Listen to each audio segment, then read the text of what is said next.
네, 지금부터는 정치권 소식 살펴볼 텐데요. 정치의 맥락과 이면을 짚어줄 전문가분들 나오셨습니다. 안녕하십니까? 안녕하세요. 어서 오십시오.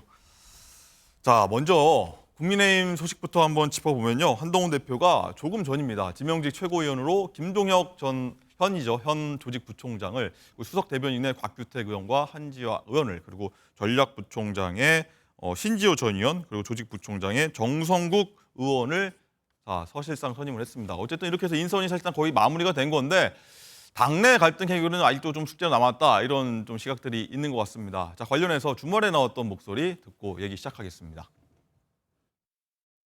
사실 공개할 계획이 있었던 미팅은 아니었어요. 네네. 그렇기 때문에, 그리고 그게 공식적으로 이렇게 브리핑을 할 만한 그런 것보다는 지금 당정 관계는 어떤 협력을 통해서 시너지를 내야 되는 관계잖아요. 저는 이렇게 자유롭게 만날 수 있는 관계가 오히려 더 낫다고 봅니다. 네, 이 한 대표가 지난주에 있었던 윤 대통령과의 깜짝 비공개 회동 관련 얘기를 내놓은 겁니다. 내가 먼저 제안해서 성사된 거다. 저희가 사실 지난주에 취재한 내용들 좀 전해드리고 했는데 본인 입으로 이렇게 얘기를 한 겁니다. 서 변호사님, 이 어떻게 보십니까? 이 전체적인 내용도 어떻게 보셨습니까?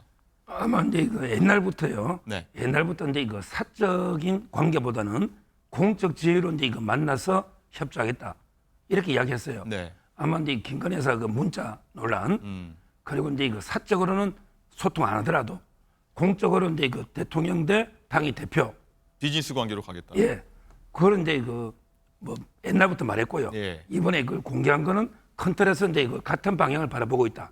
우리는 이제 굳건하다, 이걸 말한 거죠. 그렇군요. 송치훈 부장님, 이게 당정 관계는 시너지를 낼 것이다라고 얘기를 하는데, 또 자유롭게 얘기할 수 있는 관계다라고도 했는데, 실제로 좀 자유롭게 얘기할 수 있는 관계일지, 아니면 또 예전처럼 좀 복원될 수 있을지도 좀 관심사인데 어떻게 보십니까?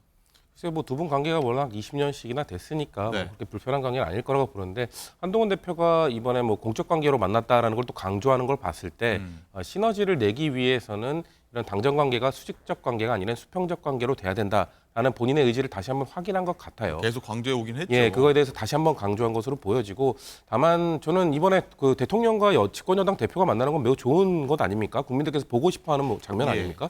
근데 이번 굳이 이 만남을 평가절하고 싶지는 않은데, 예. 근데 이 만남에 대해서 좀 우려스러운 목소리로 바라보는 분들이 있거든요. 왜냐? 두 분이 만났을 때 왜 사진 한 장 안 나왔을까? 왜냐면 그리고 원래 처음에 나왔어요. 아까 한동훈 대표도 처음에 공개하려고 하지 않았다라고 했는데, 사실 처음에 한 언론사를 통해서 한 10분 정도의 만남이 있었다라는 기사가 나왔었거든요. 예. 그런 다음에 다시 1시간 30분으로 정정이 되면서 네. 공식 브리핑이 나왔는데, 이것 자체가 대통령실 내부에서 두 분의 만남이나 두 분의 관계가 회복되는 거에 대해서 좀 불편해하는 사람들이 있는 것 아닌가라는 불편한 사람이 있을 수 있다. 그런 의구심을 가질 수밖에 없죠. 왜냐하면 두 분이 만난 거에 대해서 굳이 10분 정도로 평가절하하는 이런 소식을 흘러내보낸 거로 예. 봤을 때는, 그런 걸로 봤을 때, 그리고 그 이후에 뭔가 친윤 세력들이 한동훈 대표의 정책의장 임명과 관련돼서 되게 불편한 관계를 만들어 놨거든요. 네. 자연스럽게 순리대로 임명해야 되는 거를 뭔가 마치 권한을 넘어서는 걸 행사하는 것처럼 그렇게 만들었던 것, 그런 걸로 봤을 때 이 두 분의 만남은 의미는 있겠으나 과연 한동훈 대표가 정말 시너지를 낼 수 있는 수평적 당정 관계를 만들어가기 위해서는 아직 넘어야 할 산이 많아 보입니다. 그렇군요. 손영욱 변호사님, 이 사진이 정말 없었다는 것, 두 분의 만남이 회동 사진이 없었다는 것, 그리고 말씀하신 대로 대통령실 내부에서 이거를 두 사람의 관계 회복을 불편한 사람이 있을 수 있다는 얘기에 대해서는 어떻게 보십니까? 아마 이제 끊임없이 이제 좀 이간질하려는 세력이 있죠. 그는 이제 외부에서도 있고요. 그다음에 내부에서도 일부 있다 봅니다. 근데 제가 알기로 상당히 두 분은 굳건합니다. 자꾸 이제 분열시키려는 이런 이제 일부 세력이 있는데, 네. 그 사진 이런 게 뭐가 그렇게 중요합니까? 두 분이 허심탄회하게 정말 화기애애하게 네. 많은 이야기를 나눴고요. 과거에 검찰 이야기하면서도 신뢰는 이제 굳건합니다. 그래서 저는 너무 이게 일부에서 분열시키려는 이런 이제 의도에 불과하다, 이렇게 봅니다. 그렇군요. 알겠습니다. 그 차차 한번 지켜보도록 하겠고요. 자, 그리고 오늘부터 윤석열 대통령이 여름 휴가에 들어간다고 합니다. 지역 활성화를 위해서 지역 곳곳 방문하고요.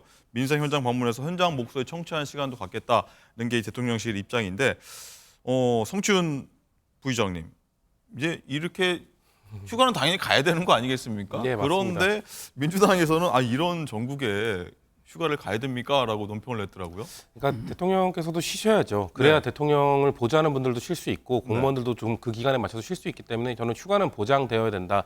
한국만큼 참 휴가에 대해서 인색한 곳이 없는데 맞아요. 그거에 대해서 좀 뭐 당연히 가야 되는 거라는 생각을 하는데 네. 근데 대통령께서 휴가를 가시기 전에 해놓은 것들이 민주당이 볼 때는 너무 부적절한 것들이 많다는 거죠. 일단 뭐 간략하게만 얘기해도 뭐 의정 갈등, 의대 정원 늘리겠다고 해놓고 지금 사실 갈등을 부추기만 해놓고 뭔가 해결하지 않은 채로 지금 방치해놓고 있지 않습니까? 지금 전공의가 사라졌습니다. 대학병원에 그런 것도 해결하지 않았고 이진숙 방통위원장 그 법인카드 과거에 남용 의혹이 있음에도 의혹이 그대로 있음에도 그냥 임명 강행했고 이사 박mon진 공영방송 이사를 날치기로 통과하는 것들을 그냥 지켜봤습니다. 그리고 또 노란봉투법 지금 뭐 민주당에서 통과시킨 법안인데 이거에 대해서 뭐 그 거부권 행사할 걸 예고했는데 그냥 단순히 법안만 거부하는 것이 아니라 김문수 전 그 경기도지사를 고용노동부 장관으로 임명하셨어요. 그러니까 이 사실상 이 노동자와 그 노동자의 권리를 확대하자는 민주당의 이런 제안에 대해서 완전히 반대되는 강대강으로 다시 붙어보자는 메시지를 보내신 거거든요. 네. 그러니까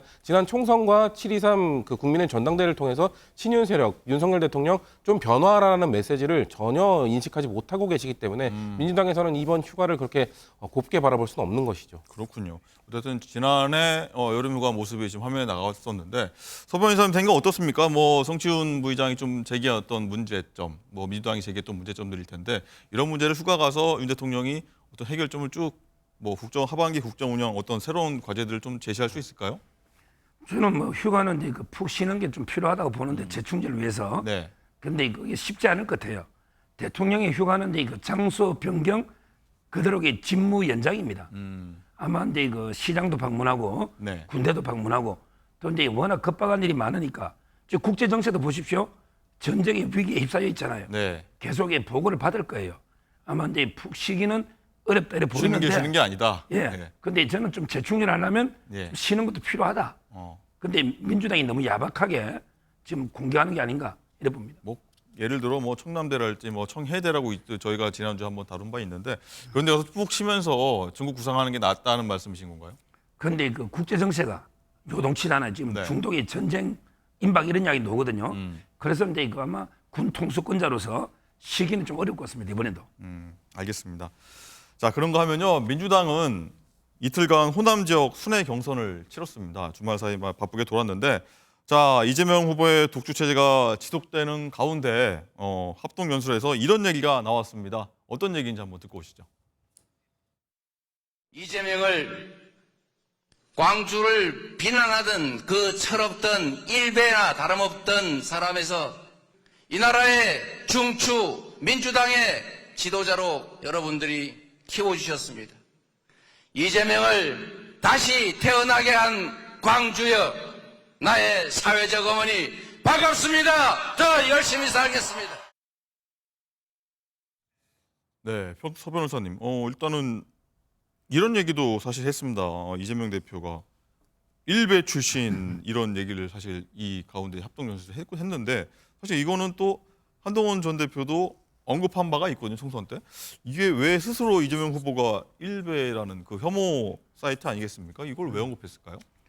아마 이제 뭐 본인의 솔직한 이제 과거를요 다 이제 인정하면서 우리 지지를 호소하는 이런 이제 전략으로 보이는데 예. 지금 광주하고 이제 호남을 보면요 이제 90%는 무너진 것 같아요. 아마 지금 현재 80%. 지지율? 예. 어차피 이제 9대명 이랬잖아요. 90%의 대표가 이재명이다. 이거는 이제 무너진 것 같아요. 그리고 이제 투표율이요 20% 초반대입니다. 셋 다. 굉장히 낮아요. 그렇죠. 저는 광주는 이제 우리 이재명 대표로서는 상당히 뼈 아프다. 지지율이 투표율이 20%대면 정당성이 있습니까? 상당히 정당성이 무너지는 거 아닙니까? 투표율이 20% 초반이면. 그리고 국민의힘 이제 그때 얼마 나왔었죠? 전당대회 예. 때? 국민의힘 같은 경우는 어느 정도? 국민의힘은 이제 48%죠. 48%. 올라갔군요. 예. 그래서 이제 저는 상당히 뼈 아프고요. 예. 그다음에 득표율도 보면 다른 데는 90% 넘었잖아요. 이번에는 이제 80% 되거든요. 김도관 후보가 두 자리로 올라선 거예요. 따라서 뭐 이기긴 했지만 예. 저는 오히려 이런 게 더 많다 이렇게 봅니다.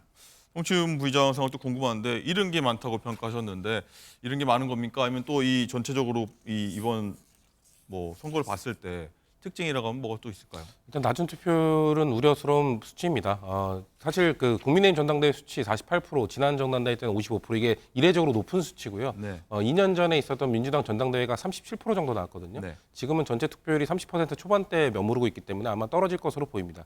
특히나 호남 지역이 2년 전 그 전당대회 때 투표를 한 사람이 한 15만 명 정도 됐는데 이번에는 한 10만 명이 채 안 됐어요. 그러니까 5만 명 이상이 투표를 빠진 거죠. 그러니까 지금 아무리 높은 득표율이나 이런 것들이 나오고 있다 하더라도 뭔가 민주당 안에서 당원으로는 가입이 되어 있지만 이번 전당대회는 굳이 투표를 하지 않겠다라고 포기하는 분들이 많기 때문에 저는 전당대회 이후에 민주당의 과제가 뭔가 중도층 확장, 외연 확장 이런 것도 필요하겠지만 당내에서 뭔가 지금 적극적으로 활동을 안 하는 이런 당원분들, 이런 분들을 어떻게 다시 끌어올릴 것인가. 이거는 결국 다양한 목소리를 보장하는 다원주의를 회복하는 것밖에 없거든요. 이번에 네. 1극 체제로 간다라는 비판이 있었는데 아니다 했지만 결국 이런 투표율로서 당원들이 뭔가 거부하고 있다. 당원들이 뭔가 적극적으로 안 하고 있다는 이 지표는 저는 심각하게 받아들여야 된다고 생각합니다. 또 하나는 이제 김두관 후보가 지금 2위를 달리고 있는데 어제도 보니까 이재명 후보의 어떤 개파를 언급하면서 마치 하나회 조직 같다 이런 얘기까지 하던데 민주당 내에서 할 수 있는 얘기가 인 건지 아니면 또 많은 우려가 되는 건지 어떤 분위기 어떻습니까? 저는 그래도 하나회라는 표현은 너무 부적절했다라는 말씀을 드리고 싶고요. 그 더민주혁신회의라는 그 조직을 말하는 예. 건데